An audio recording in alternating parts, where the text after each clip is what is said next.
Boa noite a todos, boa noite a todas, são 19h30, vamos caminhar com Jesus. Hoje eu estou fazendo a live no horário normal para o dia da semana, mas anormal para o momento que a gente está, né? Porque hoje é domingo, né? Oi, Ana Paula, paz e bem, boa noite. Mas é que hoje eu fiz um horário totalmente diferente. Teve uma missa às 15 horas, onde 12 membros, né, 12 irmãs de uma comunidade fizeram os seus primeiros votos. E aí é uma missa grande, complicada, com uma série de coisas, e o meu padre me pediu para eu ir lá dar um apoio para ele. Então fui para a missa às 15. Começou às 15, acabou às 17, um negócio enorme, entendeu? Fiquei cansado, estou até agora meio torto, entendeu? Então eu não fui na missa das 18, então cheguei mais cedo em casa, resolvi fazer às 19 horas, né? Mas assim, é interessante porque a celebração, né, foi muito bonita, muito interessante, e com isso acabou que eu fui fazer a live hoje às 19h30. Né? E é legal porque a leitura de hoje é uma leitura muito importante, sabe? A leitura de hoje faz a gente refletir sobre um pouco sobre o que é ser igreja. Porque, sabe, a gente não para pensar nisso. Né? A gente fala assim, eu sou católico, eu sou batista, eu sou luterano, eu sou anglicano, eu sou testemunho de Jeová, mas tudo bem, você faz parte da igreja. Mas o que é ser igreja? Né? Ser igreja é que nem um time de futebol, né? Hoje eu torço por esse time, amanhã eu torço por aquele, hoje eu estou numa igreja, amanhã eu estou noutra. Ou ser igreja é mais do que isso. Né? Eu acho que ser igreja é mais do que isso. Né? Eu, inclusive, concordo com um teólogo chamado Karl Rahner. Karl Rahner diz que existem cristãos não confessos, ou seja, existem pessoas que são cristãos, mesmo não dizendo que seguem a Cristo. Né? Existem pessoas que, por algum caminho estranho, eu diria algum caminho até místico, no sentido do mistério, daquilo que faz parte de algo que não está na realidade sensível. Essas pessoas, elas vivem como cristãos, seguem a Cristo, mesmo não afirmando acreditar em Cristo. E eu acho que essas pessoas fazem parte da igreja, mesmo elas não acreditando em Cristo. Mas a gente vai ver que tem um pouco além disso hoje. E aí a gente vai fazer, né? Hoje é domingo, eu vou fazer a leitura do Evangelho, mas a gente vai dar um pulinho nas outras leituras para a gente ver, né, essas outras realidades. A gente não vai ler as 3 leituras, mas a gente vai conversar um pouco. Né? E assim, é claro que eu falo muito isso e não é da boca para fora. Se você ouve o que eu falo e não concorda, fala comigo. Tá? Tanto pode ser ao vivo, na live, quanto pode depois, me manda uma mensagem. Né? Algumas pessoas me mandam mensagens depois, Bernardo, olha, você me desculpa, mas não entendi isso que você falou aqui não, para mim você está errado. Eu vou ouvir, né? Eu posso estar errado. Não me acho dono da verdade, não sou a verdade é Jesus. Né? Ah, Bernardo, eu não acho que a verdade seja Jesus. Você acha que é quem? Não, eu acho que a verdade é a ciência. Tá, tá. Eu trabalho com ciência e digo que na ciência não existe verdade. Na ciência existe conhecimento. Mas, se você acha que existe uma verdade na ciência, tudo bem, não vou discutir. né? Porque às vezes não faz sentido a discussão. Às vezes faz. E às vezes até a gente ganha com a discussão, sabe? A gente lucra porque às vezes as pessoas perguntam coisas para a gente que fazem a gente refletir, que fazem a gente pensar, né? Nesses anos de live, a gente já está caminhando para 2 anos de live, né? Que me perguntaram coisas que me levaram a refletir. E eu sou muito grato aos questionamentos. Eu não acho que tenha nada demais, não. Né? Quem me conhece, quem me acompanha nas redes sociais, sabe que eu não me perturbo com nada, não me perguntem o que quiser, me questionem, porque eu acho que a gente tem que estar aí, né? São Pedro, inclusive, ele fala na carta de Pedro, mas o pessoal interpreta, eles fazem uma teologia do retalho. Porque eles falam assim, São Pedro disse, estás pronto para dar razões da sua esperança a todos aqueles que vou-lo pedir. Ou seja, tem que defender, tem que falar, tem que fazer. Não foi isso que ele pediu. Ele falou assim, se alguém te pedir razões da sua esperança, você dê. Mas ele continua, mas fazer isso com mansidão e longanimidade. Ou seja, fazer isso da forma mais amável possível e com misericórdia. Né? Que a sua fala nunca seja uma fala que seja de condenação, que trate o outro de uma forma menor, porque isso não faz parte dos que seguem Jesus. Bom, está na hora, vamos começar? O Senhor esteja convosco, Ele está no meio de nós. Proclamação do Evangelho de Jesus Cristo, segundo Lucas. Muitas pessoas já tentaram escrever a história dos acontecimentos que se realizaram entre nós, como nos foram transmitidos por aqueles que, desde o princípio, foram testemunhas oculares e ministros da palavra. Assim sendo, após fazer um estudo cuidadoso de tudo o que aconteceu desde o princípio, também eu decidi escrever de modo ordenado para ti, excelentíssimo Teófilo. Deste modo, poderás verificar a solidez dos ensinamentos que recebestes. Naquele tempo, Jesus voltou para a Galileia com a força do Espírito, e sua fama se espalhou por toda a redondeza.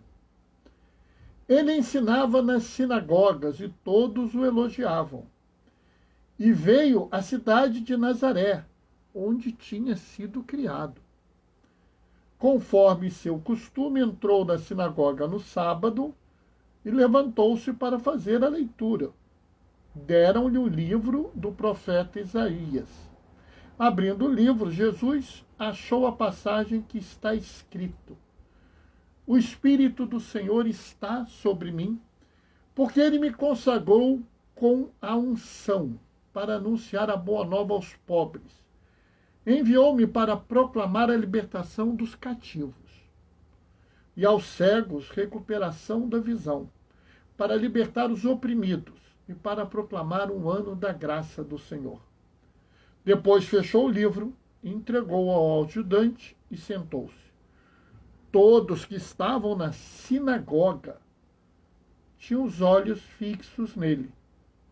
Então começou-lhe a dizer-lhes: Hoje se cumpriu esta escritura que acabais de ouvir.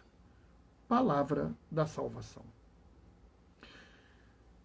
Aqui a gente tem 2 pedaços do Evangelho de Lucas, né? Um primeiro pedaço que termina quando fala ilustre Teófilo, né? Excelentíssimo Teófilo. Teófilo não deve ser uma pessoa, né? Teófilo, Teo é Deus, ófilo, né? Teo é Deus, filo é amigo, amigo de Deus. Ele provavelmente estava escrevendo esse Evangelho para que um iniciado grego, ou alguém que falasse grego e não fosse judeu, lesse. Então ele faz uma personagem, um Teófilo, um amigo de Deus. E Lucas não conheceu Jesus e ele deixa isso muito claro. Né? Ele é um homem verdadeiro e fala, eu não conheci Jesus. Lucas, ele foi discípulo de João. Né? Foi discípulo de Pedro, ele conheceu Marcos. E há uma coisa que nos chama a atenção. Ele é conhecido Maria, mãe de Jesus, porque Lucas é o único evangelho que descreve a anunciação, ou seja, o momento que o anjo Gabriel falou com Maria. Como naquela sala só tinha o anjo Gabriel e Maria, e eu acho que é meio difícil ele ter conversado com o anjo Gabriel, então ele conversou com Maria. Né? Então nós estamos vendo uma pessoa que fez um esforço, né? Ele seria um historiador da época que não tem nada a ver com os historiadores de hoje em dia. Né? Mas ele colheu uma história e apresentou essa história. O segundo momento, após o batismo, Jesus estava andando por vários locais, chegou à sua cidade natal e que Jesus fazia uma coisa muito comum. Ele chegava no sábado, pegava um livro, e a gente não acha que um livro é que nem hoje em dia. O livro na época de Jesus era uma pele de carneiro, era um negócio assim. Um livro pesava assim, tipo 40 quilos. Era um negócio assim. Ele foi lá, abriu e fez essa leitura. E aí é muito interessante, se a gente for na primeira leitura de hoje, né, o livro de Neemias, onde Esdra, o sacerdote, lê a lei. A lei dada por Deus, a lei mosaica, a lei que Moisés recebeu, é lida por Neemias. E é muito interessante essa leitura, porque ela é uma leitura que é feita para homens e mulheres e todos aqueles que puderem entender. Ou seja, essa leitura não é feita para alguns, não é para uns poucos escolhidos. Isso é para toda e qualquer pessoa que possa entender, seja homem, mulher, criança, velho ou o que lá for. Sabe, é muito interessante você pensar que já naquela época a mensagem de Deus era uma mensagem sem distinção de pessoas, sem preferência por A, B ou C. Era algo que deveria ser dado a todos e a todas. Mas tem uma parte aqui que é muito interessante, porque o pessoal começa a ouvir a lei e fica tão emocionado que chora. E aí, Neemias e Esdra, né, viram e falam assim, não fiqueis tristes, esse é um dia consagrado ao Senhor. Hoje é um dia de ficar alegre. Vão para casa, vão comer carnes gordas e bebidas doces. Carnes gordas e bebida doce é o seguinte. Tá mandando fazer um churrasco com aquela, assim, sabe, aquela picanha, aquela napa de gordura boa, gostosa. Então, façam um churrasco. Bebam vinho, se divirtam. Hoje é um dia de alegria. A alegria do Senhor será a vossa força. Eu não sei se hoje em dia eles teriam coragem de mandar a gente fazer um churrasco, mas naquela época podia. Só que tem uma parte aqui que talvez vocês tenham passado despercebido. Eles viram e falam assim, repartir com aqueles que não prepararam. No ambiente que eles viviam, um ambiente rural, não, só tem um motivo para as pessoas não prepararem comida. É porque não tem comida. Então, o que ele está dizendo aí é o seguinte, vocês não deixem as pessoas com fome. Olhem o que vocês têm e repartam para os outros. E sabe, isso é muito interessante, porque a gente está vendo aqui uma ideia que o povo de Deus, que faz parte, que é a igreja, né? O povo de Deus é um povo que exerce a justiça, um povo que dá a quem precisa conforme a sua necessidade. E aí é muito interessante porque a gente vai ouvir na segunda leitura o apóstolo Paulo, né? E Paulo fala assim, São muitos os dons, mas um único Senhor. São muitos os conhecimentos, mas um único Espírito. São muitas as funções, mas um único batismo. É até muito interessante, eu não sei se vocês sabem, mas, por exemplo, a Igreja Católica, se você é batizado na Igreja Batista, a gente aceita o batismo da Igreja Batista, para nós você está batizado. Se você é batizado na Igreja Luterana, na Igreja Anglicana, a gente nem discute, vocês estão batizados. Porque um só é o batismo. Se você realmente batizou em nome do Pai, do Filho e do Espírito Santo, nós não discutimos, aceitamos imediatamente. Está batizado.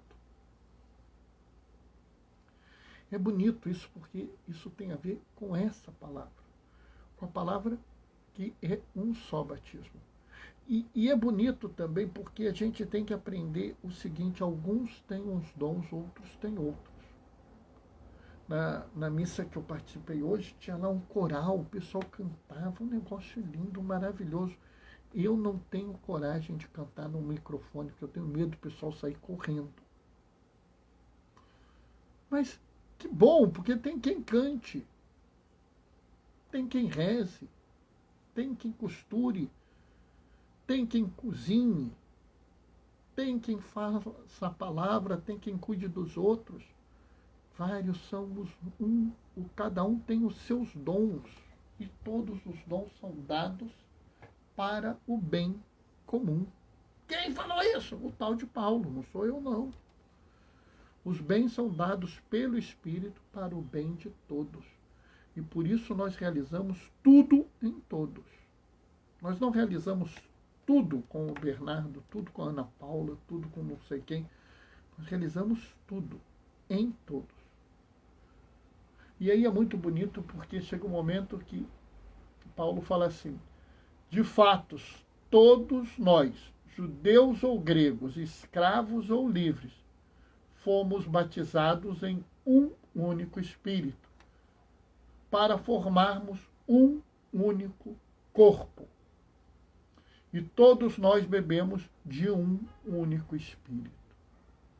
Ou seja, para nós que queremos caminhar com Jesus, não existe diferença entre nós. Qualquer forma de preconceito, de discriminação, qualquer forma de marginalização é contrário a caminhar com a igreja. A igreja, povo de Deus, ela quer superar todo e qualquer preconceito.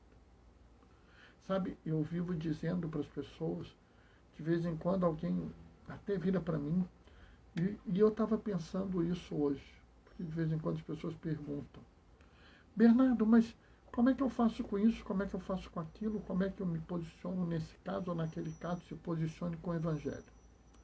Veja o que Jesus te ensinou e siga o Evangelho. E aí eu vou voltar para o Evangelho. Ainda dá tempo. E aqui eu quero pegar esse pedacinho aqui. O Espírito do Senhor está sobre mim, porque Ele me consagrou com sua unção. Ele deu uma unção. Ele te deu uma bênção, Ele te deu uma proteção, Ele te deu algo a mais. Para quê? Porque até agora a gente falou o que é ser igreja. Mas qual é a missão da igreja? Qual é a missão do povo de Deus? Está aqui. Anunciar a boa nova.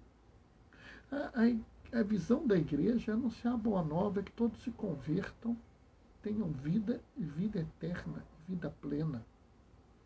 Mas sabe, outro dia eu estava falando: Bernardo, mas então por que a igreja se mete com educação, saúde, cultura, distribuição de renda? É simples, pessoal. Quem não sabe ler, não lê a palavra de Deus. Quem tá morto não pode se converter. Quem está doente não tem tempo de rezar. Quem está morrendo de fome quer comer. Se você é analfabeto, não tem acesso à cultura, como é que você vai apreciar a beleza? Beleza, Bernardo? Beleza. Beleza é obra divina. E se é obra divina é para ser apreciado. Quantos de nós, ao ouvirmos um passarinho, a vermos um pôr do sol ou um raiar do sol lindo, maravilhoso, ou vermos um céu lindo, estrelado, não nos questionamos, mas isso é um mero acaso ou tem algo a mais? Sabe, a gente deve entender que a missão da igreja é sim ser uma força de mudança no mundo. Não sou eu que digo, prestem atenção na fala. Para anunciar a boa nova aos pobres. Naquela época isso era uma coisa inaceitável, porque pobre estava contra o plano de Deus na cabeça daquele povo. E eu estou anunciando a boa nova a eles. Mas não para por aí.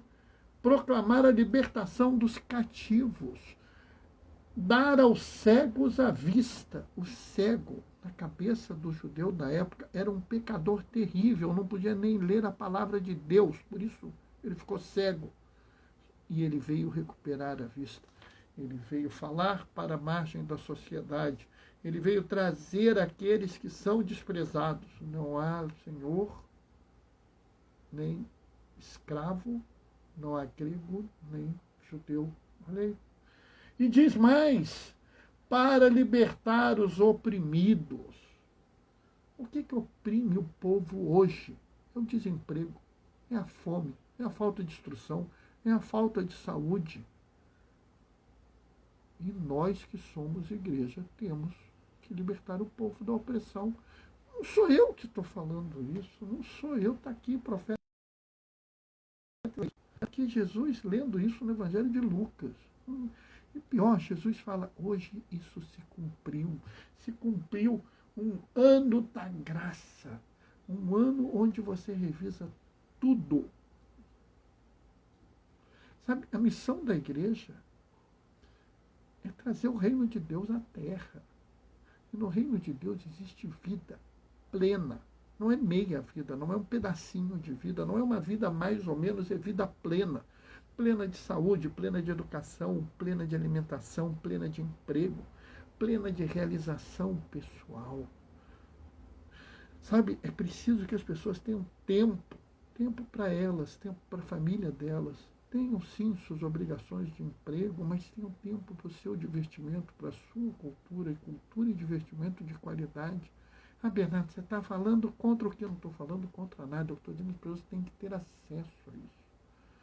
E, novamente, essa é a missão da igreja. A missão da igreja é ser fermento na massa. Porque o reino de Deus é fermento na massa. Quem vai falar isso? Jesus, não fui eu. Quer reclamar, reclama com ele. Tá? Enquanto isso, vamos caminhar com Jesus, porque sempre vale a pena. Amém? Bom, essa foi a reflexão de hoje. Né? Eu me cedi um pouco, mas ainda terminei na minha meia horinha. Né? Amanhã nós estamos juntos de novo, 19h30. Bernardo, qual é o evangelho de amanhã? Eu não sei. Mas eu sei do seguinte, dá uma confusão essa fala de Jesus. Não sei se a gente vai ver amanhã, se a gente vai ver domingo que vem, mas deu um rolo, pessoal. Só eu sei, vocês precisam ver. Mas é assim mesmo.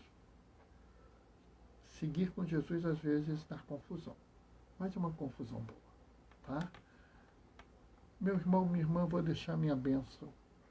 O Senhor esteja convosco. Ele está no meio de nós. Por intercessão do Deus Todo-Poderoso no amor, desça sobre vós e permaneça para sempre a bênção dele. Ele que é Pai, Filho e Espírito Santo. Glorifiquem o Senhor com a vossa vida. Que a alegria do Senhor seja a vossa força. Vamos em paz, que o Senhor vos acompanhe. Até amanhã, 19h30. Beijos e bênçãos. Tchau, tchau.